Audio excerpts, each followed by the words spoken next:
Now, before we get to this part, Oh, man. Stark was battling and he runs into Strange. He goes, "Is this one of your 14 million right. And scenarios?" he said, well, I can't tell you. He goes, "I can't. Yeah, I can't tell you because if I tell you, it's not going to happen." Exactly. See, so that you kind of started seeing the foreshadow, and the ultimate foreshadow was when he just pointed. He just said, "The one." He lifted his finger up. Oh, but when he said that, yeah. when he looked at Strange, straight at him. But you saw that close up of Strange, like his expression. There's only and one way he was this just works. like this, and it's like he knew that he would be the one so, to like snap, so take it is on him. So that's where Stark knew. Well, it's on me. Oh, He's battling out with Thanos. but that was awesome though. All of a sudden, boom! He has a glove. And it's like he does the snap. Nothing happens. Because immediately we go, "Oh man, are you serious? All this and they're done?" Nothing. I thought on it. I go, "Really, Marvel? You're gonna do this to us? All this work and he's gonna win again?" But then nothing, because Tony switched it out. It was like, and he has it, and he uses it, and he does that. Yeah. The lion. Oh no! Yes. Wait. Thanos says, he goes, "I am inevitable," and then it was Tony, and then he said that part. I am Iron Man. Like, boom! Yes. Awesome. So there it goes. Thanos and every single baddie in that fight destroyed, disintegrated. They're gone. That was awesome though. But obviously, with that being said, the biggest thing about having that gauntlet is no human can hold on to the power without. I mean, if you guys remember Guardians, when the Collector's servant tried to get one of the stones, she was disintegrated. Right. That's what she gets for stealing, I'm just saying. Exactly. Again, I know a lot of folks are now typing, "What about the Guardians?" Okay, we'll talk about that. That's another podcast. Yeah. But we're going to talk about what's going on here is the fact that it was obvious the power is a little too strong for Tony, and we lost him. He died. Yeah. And so that was a very sad scene. Greatest sacrifice he did. Oh, yeah. Especially when Pepper was like, "You can rest now." Oh, yeah. You know, that line... Because she knew that was the end. Yeah. It was Spider-Man there. Yeah, but like he didn't speak a word or anything, and then it was War Machine, Rhodey was right there. It was like his closest friends, Peter Parker and then Peter was like, "Mr. Stark, we won." Mm-hmm. It's just like his innocence and like how he looked at Tony like his mentor. He's like, and I like how you said that, his innocence, and all of a sudden the reality of what just happened. It's like we just won, and I mean, I can only assume that he's gonna be extremely impacted, when he goes back. Well, we can look at that in the other movies, right? Even when Homecoming comes out, we're gonna see the impact of that. But and then when Cap was there, and Thor, and they saw Tony just laying there, that he just died, and like I gotta give it to like even the cosmetics, just the fact that he's stolen and he was just like lifeless, but it really became reality when his light went out. That was like so symbolic. When the light went out, it's like so then people started crying in the theater, right? People were getting all teary-eyed. Did you have anyone crying? And you're like, since you were the only one in that theater, did you cry? Mr. 1030, nobody around me. Come on, admit it. Hell yeah, I got teary-eyed. But no, I heard people in the theater like, oh no, like a bud, like, oh no, and then I hear like people, like there's one dude in front of me, big dude, and I hear him like full blown tears. Are you serious? Yeah. Wow. He was just like. And I hear his friend go, "Yo, you serious?" I'm like, serious. Let him go. Right, Josh, this is acceptable. I didn't cry. I was just like, I'm more impacted by Black Widow. I am. Wow. So I was just like, I mean, that just, even to, like I said, I'm mourning. Yeah. I think Captain Marvel should have sacrificed herself. So I didn't cry. I don't even remember anyone crying because I was just like, I have to say, in my theater, I was in the moment, I was set, then somebody trying to be funny goes, "No!" like really loud. So everybody started laughing. So that really took me out of that frame of mind. So,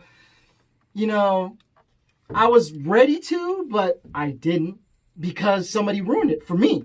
Or basically ruined it for me. You know, I was like, I was there, but when somebody tried to be funny about stuff, right, it just totally kills the mood. It just killed it for me. I said, well, okay.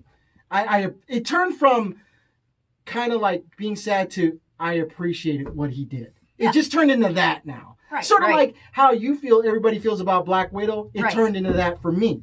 That, oh, well, thank you, Mr. Stark, for sacrificing. But now when we talk about it, here's the thing. Now that we talk about it, I feel it right now because, you know, the line that, you know, Pepper says, you can rest I've now. heard in real life.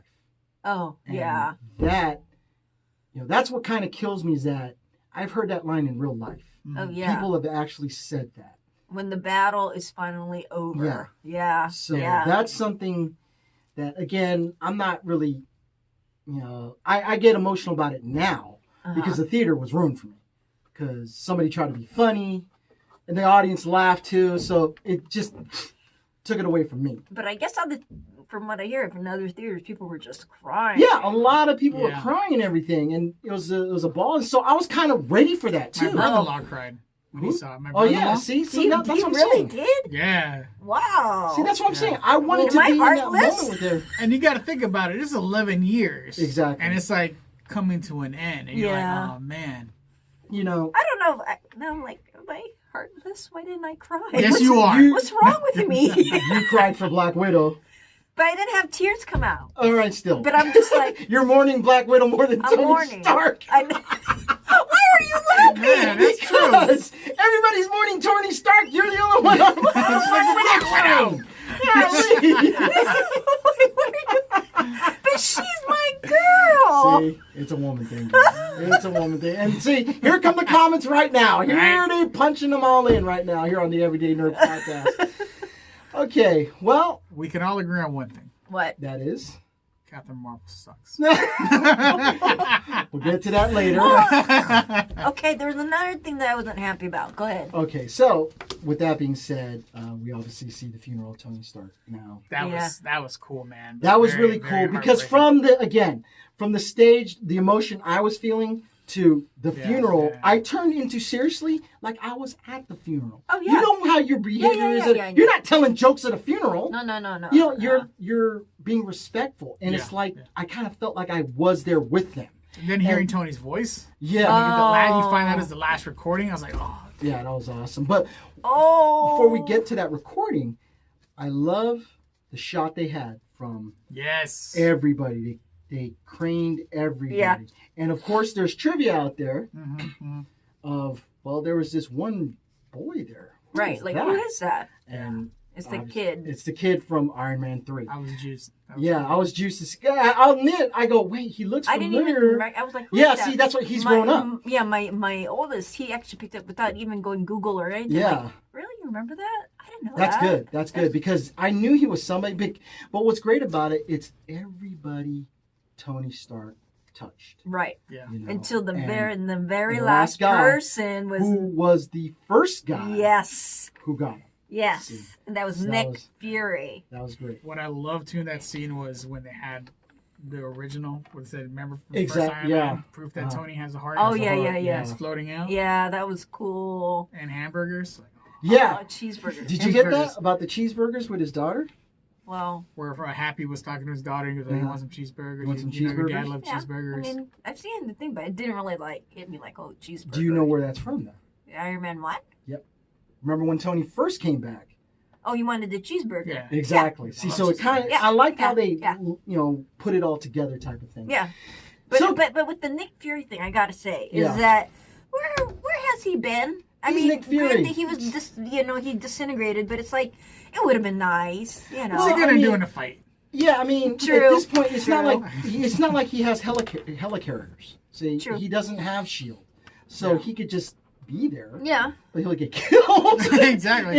So in a way, here we go, and this is for you. In a way, Natasha not being there, kind of might, but then you're gonna get back on me. Well, what about the the women from Wakanda, right? They don't have any superpowers, so all right, I'll stop my train. Yeah, but they can fight. They so can you're fight. saying Natasha can't fight? No, fight. Takashi can fight. That's why I love to see. You know, again, just we're getting off track a little bit, but when Black Panther goes, I'd love to see that between these two in the very first time we see Black Panther. Anyways, let's bring it back here. So, okay, we see the funeral of Tony Stark, and now it's like, well, what now? So we got to get those stones. What Banner said, Professor Banner said, we got to get the stones back to the starting point. So Cap goes, all right, I'll do it. So Cap will do it. After all, he is the time traveler, the guy who's done it, lived through time. They send, they go, okay, Cap, so we're going to send you back, and then when you're done, we'll get you right back. Okay. Hit the button, boom, he's gone. And he doesn't come back. Doesn't come back. And they're all blaming Banner. They're like, where is he? What did you do? What are you doing? And all of a sudden, green bastard. You big green. You lost him. He had one job. No, exactly. And also, he lost her just like he lost Black Widow. Anyways, we got Bucky. Oh, see, look, you got her crying again. See? I don't cry for some reason. I'm heartless. All of a sudden, Bucky goes, hey, Sam, look.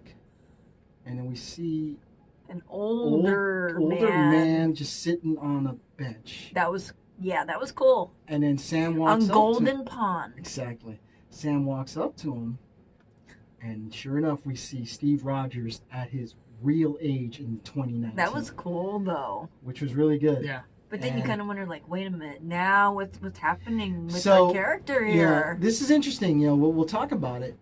Again, future podcast stuff. But again, we're trying to stick to the movie. He passes that shield along to Sam. How'd you feel about that? Well, again, I mean, he had two choices there. Yeah, he did have two choices, and something we will talk about in a future podcast. But we'll just stick to what it was. He passed it to Sam because Sam was there for him. So I thought it was to his good friend.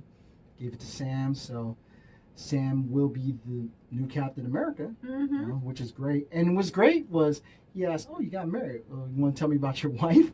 He goes, "Nope, I don't think I will." Which is great. But that was cool, though. And we get to see Cap have his dance with Bucky. And so his life then, the life he wanted then existed for him. Exactly. So with that being said, I believe the credits roll. And like a bunch of dummies, we waited to the very end, right? We have been trained. We've been trained. Even though we all saw online there is no end scene, where we all stuck around just they're messing with us. We're just so trained. Well, I mean, there was not necessarily an end scene, but at the very end you hear the hammer. Clang. Yeah. Of the clang. Clang. So at this point now in our podcast, we're going to just our feelings on this whole thing. What I liked about it, this movie in particular, was, again, we talk about Tony Stark being the figure who started this whole thing. Full circle. And he's the guy who officially ends phase 3 of Marvel Cinematic Universe. Ends phase 3. We talked about in previous podcasts how, now, I don't know if they're going to necessarily take a break, but now they could be more creative on other things. So we're going to see other characters. Oh, yeah. I mean, and again, something we'll talk about for future podcasts on what happens after this. But we're summing up right now. This movie obviously went full circle by taking you back in time, seeing events that happened through the years, which is great. That's what I loved about it. And again, started with the one guy who started it all and ended with him. And like you said, the last shot was the guy who recruited. That was my feelings on it. Yeah. Jill, you got anything to add? Perfect love letter for the last 11 years. Like, it was just, it kind of fit everything together. You felt like the characters, they got their closure, I guess, with Captain America, Tony Stark, Thor. Like, he made peace with his mom. Just all the characters just kind of came together. And it did not. I know a lot of people are like, oh my God, why did they go back? Like, dude, that was amazing. I loved it. That trip down memory lane, I guess. Yeah, it was. And just the way it kind of wrapped everything up in that little bundle. To me, that was a great, phenomenal movie. Like, Just? I feel like this whole series was like our generation's epic. What are those Greek stories? They're just. Like Homer or something, or it's exactly like Homer. Where it's our generation's story. it's it's not even a trilogy. It's just this huge, long, progression of a story that it's just gonna live on, and I think we're just so fortunate with our generation to have such an investment in these characters, and that Marvel brought these characters to life, and it just like with this movie, I mean, even for myself, I learned like, wow, that's really cool, and it just sparked a huge interest in other people. And I love the way that this movie, it just brought everything. It brought humor, drama. It brought like a lesson to it.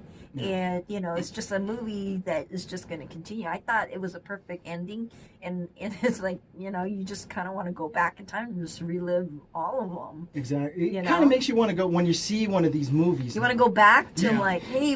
What's interesting? Yeah, I feel like when I see, and like they're obviously through cable now, they're playing Thor, they're playing Iron Man, they're playing the first Avengers movie. Right. You start piecing it like, oh yeah, you look at every line now. Yeah. And you go, I know what that means now. Because quite honestly, the second Avengers movie, Age of Ultron kind of was like a little disappointing by some folks. But there was a stronger connection to there's this this movie. Big, strong connection to it. There's a lot of stuff that connects to it. And that's why we've always said it, that the MCU has done it correctly, and that DC has a ways to go if they want to catch up on this. So that's... And isn't it funny how, not to sidetrack, but how DC, they were like, we got to keep our movies under 2 hours. Marvel's like, I'm going to add an extra hour to it. That was awesome. They just kind of said, hold my beer. We got you on that one. Yeah. Oh, really? 90 minutes? That's cool. I'm going to add an extra hour, and they're going to stay seated. And we're going to make this much money. See, of course, I always got to mention the money part. But I mean, the storyline, how they told the story was just so awesome. It was amazing. I'm just amazed how they kept it all, from Iron Man to this last movie, how everything you could link it. There was a consistency. Exactly. How the writers themselves, I'm sure it wasn't the same guy, but they probably had the tree like, okay, here's your character, but it's going to come back to this tree. Yeah. See, so it's awesome how Marvel did this movie. So again, I know a handful of guys that hated this movie. They thought it was boring. They thought it was a waste of time. Oh my God. I got a friend in particular who feels that, Agents of S.H.I.E.L.D. is better than this movie. What? So, I'm not going to sit here and tell somebody you're wrong. It's like it's like having a discussion on politics and religion. Something like this, as crazy as it sounds, if you tell somebody you're dead wrong, well, hey, it's that person's opinion. It's their perspective. If they think it's a waste of time, well, then it's a waste of time for them. In my opinion is, well, you missed a point, and two, I feel bad you missed out on all that. But if you really think it's a waste of time and you think other things are better, then that's fine. Right. Again, I'm a little sticky on the whole time thing, and your love for Captain Marvel, and just the whole, a lot of people are saying. And then here's another big question: how is it that if Iron Man with his hand and with a gauntlet dies, how can Hawkeye have a stone in his hand? See, that's been thrown out there too. See, so again, just a lot of little things. Yeah. But again, the way I look at it, when you watch these movies, you just got to take all that out. You really have to take it out. And if one line answers the question, like the Tesseract line, how you and I were wondering with Captain Marvel, how's the Tesseract showing up in the 90s? If there's one throwaway line that sums it up, well, then you buy that. That's what it is. Uh-huh. They shouldn't be able to go, this is how it happened. No, just a throwaway line, and that'll because you're in it for what it is, a fantasy movie. That's what you're in it for. So if you're really going to be judgmental about the fantasy, well, I don't know.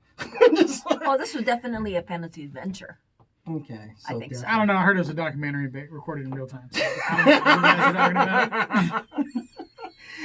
No, I think it's good, and I can't wait for it to come out on video during Christmas time so I can watch it on my screen. And I think when it does come out, we're going to see a lot more footage that we didn't see. Oh, I'm definitely going to want the 3 hours, all of a sudden it's going to be like 6 hours. I want the director's cut. Definitely. I want to see all that stuff they didn't even put in. Definitely. So for some of you folks that are wondering, well, how come you guys haven't talked? Well, check out our future podcast. We will be discussing a lot of things stemming from this movie and some theories we're going to come up with when it concerns the next phase in the Marvel Cinematic Universe. I'm Lou P here, and that is DJ Geo C along with Jocelyn. Any last plugs? Please go ahead. Yes, I got to do the housekeeping. So, to follow us, a couple places. So this podcast, we are on iTunes and Spotify. So if you have iTunes and Spotify, you can listen to us. Tell a friend. This is the whole point. We love that. We have our own website. You want to type in the Everydaynerdpodcast.com. It's one word. So you can see what we have on our webpage. We'll put our podcasts and other articles and other editions from other nerds, because the whole point is nerds unite. And then, of course, we got Facebook. We got our Facebook Live. We just finished a Battle of the Champions, which we're going to talk about later, and just different jokes, and just, visit us on Facebook. So that's where you can find us, everydaynerdpodcast.com. Any final words? It is the perfect love letter to the last 11 years. That's all I got to say, man. It was just this whole journey. It came to an end, but in a really great way. I feel like it was a complete journey, so I'm happy. With that being said, I'm your man Lou P. That was DJ Geo C along with Jocelyn. Thanks again, and listen for us next time. Okay. Oh, okay, I got it.